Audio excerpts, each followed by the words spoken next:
شخصيتك على الرغم من كونك يعني يساري المنهج ولا السلوك. ايش بيش مدخل يساري المنهج والسلوك في القرآن؟ القرآن كما يقولوا ظفر النواب.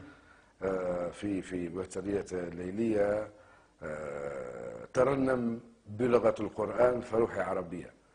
اللي ما لسانه ما هذبوش القرآن لا يهذب، والقرآن ذاكرتنا أيضا، كتابنا الأكبر ولحظة مؤثرة في تاريخ ثقافتنا العربية الإسلامية. القرآن ما هوش نص مقدس فقط، بل أكثر من ذلك بكثير. لذلك وأنا تربيت عليه، ونحن كانوا أصل العائلة الضيقة نتاع والدي يسموها الحجاج، كانوا يحجوا كلهم يحفظوا القرآن، ووالدي حافظ من الحفظة، وأنا حفظت وقريت الفلق عليه وأنا صغير قبل ما ندخل القراية. نحكي لك 4 سنين و5 سنين. فتربينا ورواة وظلنا منه وتشبعت به.